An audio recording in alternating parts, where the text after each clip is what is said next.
পাহাড়, জল আর সবুজের অপূর্ব সমন্বয়ে গড়ে ওঠা কাপ্তাই হ্রদে পর্যটকদের আনাগোনা বাড়ার সঙ্গে সঙ্গে উচ্চস্বরে গান বাজনা ও শব্দ দূষণের অভিযোগও বাড়ছে। হাউসবোট ও পর্যটন বোটে উচ্চ শব্দে গান, নাচ ও বিভিন্ন ধরনের উচ্ছৃঙ্খল কর্মকাণ্ডে হ্রদের আশপাশের বাসিন্দাদের দুর্ভোগের অভিযোগ উঠেছে। বিষয়টি নিয়ে অভিযান পরিচালনার সিদ্ধান্ত নিয়েছে প্রশাসন।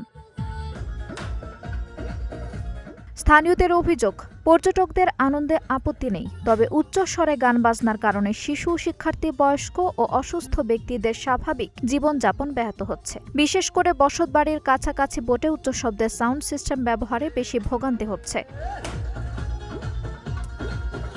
রাঙামাটি পার্বত্য জেলা পরিষদের সদস্য মোহাম্মদ হাবিব আজম বলেন, পর্যটকেরা রাঙামাটিতে এসে আনন্দ করবেন, এটি স্বাভাবিক, তবে সেই আনন্দ যেন স্থানীয় বাসিন্দাদের দুর্ভোগের কারণ না হয় তা নিশ্চিত করতে হবে। তিনি বসতবাড়ি থেকে নিরাপদ দূরত্বে গান বাজনার জন্য নির্দিষ্ট সীমা নির্ধারণ এবং আগের নির্দেশনা কার্যকর করার দাবি জানান। বর্তমান সময়ে টুরিস্টরা যেভাবে উচ্চস্বরে গান বাজনা করে এটি নিয়ে বেশ কিছু অভিযোগ রয়েছে। বিশেষ করে স্থানীয়রা লেকের পাশে যাদের বসতঘর রয়েছে তারা এটি নিয়ে অভিযোগ করছে যে এই উচ্চস্বরে গান বাজনার কারণে তাদের শিশু সন্তানরা নানাভাবে তাদের সমস্যা হচ্ছে এবং বিশেষ করে শিক্ষার্থীরা তাদেরও নানা ধরনের বিড়ম্বনায় পড়তে হচ্ছে।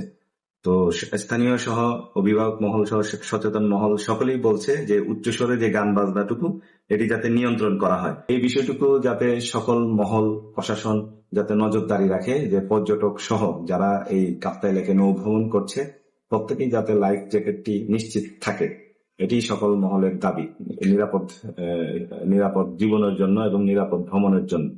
ধন্যবাদ। এদিকে Rangamati police super Mohammad Abdur Rakib PPM জানান, কাপ্তাই হ্রদে কিছু হাউস বোটে উচ্চস্বরে বাদ্যযন্ত্র বাজানো ও নাচ গানের অভিযোগ পাওয়া যাচ্ছে। এসব কর্মকাণ্ডে জনদুর্ভোগ বা পাবলিক ডিসঅর্ডার সৃষ্টি হলে তা মেনে নেওয়া হবে না। জেলা প্রশাসন ও ফায়ার সার্ভিসের সঙ্গে সমন্বয় করে শিগগিরই অভিযান পরিচালনা করা হবে এবং আইনগত ব্যবস্থা নেওয়া হবে। বর্ষা মৌসুম শুরু হওয়ার পর থেকে রাঙামাটি পার্বত্য জেলার বিভিন্ন জায়গায় পর্যটকদের আনাগোনা অনেক বৃদ্ধি পেয়েছে। এখানে ইদানিং লক্ষ্য করা যাচ্ছে যে কিছু উচ্ছৃঙ্খল যুবক তারা কাপ্তাই লেকে ভ্রমণ করার সময় তারা বিশেষ করে হাউসবোট যেগুলো আছে এখানে উচ্চস্বরে যে বাদ্যযন্ত্র এগুলো বাজাচ্ছে, মাইক বাজাচ্ছে বা বিভিন্ন ধরনের আপত্তিকর নাচ গানে তারা একটু ব্যস্ত বলে আমরা অভিযোগ পাচ্ছি।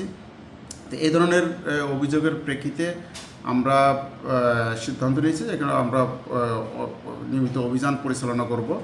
রাঙামাটি ট্যুরিস্ট বোর্ড মালিক সমিতির সভাপতি রমজান হোসেন বলেন, সমিতির পক্ষ থেকে বোট মালিকদের নিয়মিত সতর্ক করা হলেও কিছু বোট বেশি ভাড়ার আশায় উচ্চস্বরে সাউন্ড সিস্টেম ব্যবহারের সুযোগ দিচ্ছে। শুক্রবার ও শনিবার এ ধরনের ঘটনা বেশি ঘটে। হ্রদের মাঝখানে নৌ ও ট্যুরিস্ট পুলিশের নজরদারি বাড়ানোর দাবি জানান তিনি। তিনি আরও বলেন, মসজিদের পাশ দিয়ে বোট চলাচলের সময় আজান চললেও কোথাও কোথাও সাউন্ড সিস্টেম বন্ধ করা হচ্ছে না। পর্যটন ব্যবসার পাশাপাশি সামাজিক ও ধর্মীয় মূল্যবোধের প্রতিও সংশ্লিষ্টদের দায়িত্বশীল হওয়া প্রয়োজন। আমরা সতর্কবার্তা দিয়ে দিচ্ছি, আমাদের যে বোটগুলো সাউন্ডের ভাড়া না মারার জন্য।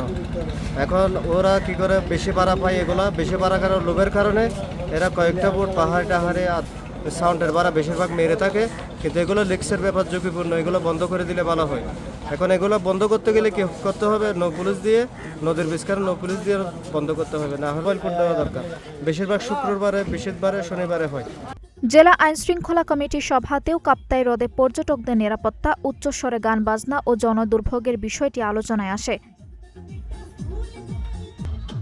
শব্দ দূষণ নয়, বর্ষা মৌসুমে হ্রদের পানি ও ঢেউ বৃদ্ধির কারণে নৌযাত্রার নিরাপত্তা নিয়েও উদ্বেগ রয়েছে। প্রতিটি বোট ও হাউস বোর্ডে পর্যাপ্ত লাইফ জ্যাকেট রাখা এবং পর্যটকদের তা ব্যবহারে নিশ্চিত করার দাবি জানিয়েছেন সংশ্লিষ্টরা। কাপ্তাই হ্রদ আমাদের রাঙামাটির সৌন্দর্য এবং প্রধান অন্যতম আকর্ষণ। এখানে মানুষ আনন্দ করতে আসবে, উল্লাস করতে আসবে, ঘুরতে আসবে, এটা গান বাজনা করবে, এটা খুবই স্বাভাবিক। কিন্তু এই গান বাজনা আনন্দ উল্লাস যেন কারোর জন্য কারো ভোগান্তির কারণ না হয়, এই বিষয়টাকে নিয়ে কাপ্তাই হ্রদে অভিযান চালানো হবে। সচেতন মহলের মতে পর্যটন বিকাশের পাশাপাশি স্থানীয় মানুষের স্বাভাবিক জীবনযাপন, ধর্মীয় ও সামাজিক পরিবেশ এবং পর্যটকদের নিরাপত্তা নিশ্চিত করা জরুরি। একই সঙ্গে কাপ্তাই হ্রদ মৎস্য সম্পদের গুরুত্বপূর্ণ আধার হওয়ায় জলজ পরিবেশের উপর অতিরিক্ত শব্দের সম্ভাব্য প্রভাব নিয়েও সতর্ক থাকা প্রয়োজন। তাদের প্রত্যাশা, প্রশাসনের ঘোষিত অভিযান দ্রুত শুরু হবে এবং উচ্চস্বরে গান বাজনা, জনদুর্ভোগ সৃষ্টি ও নিরাপত্তা বিধি লঙ্ঘনের বিরুদ্ধে কার্যকর ব্যবস্থা নেওয়া হবে। আঞ্জুম হক আরবি, নাগরিক প্রতিদিন।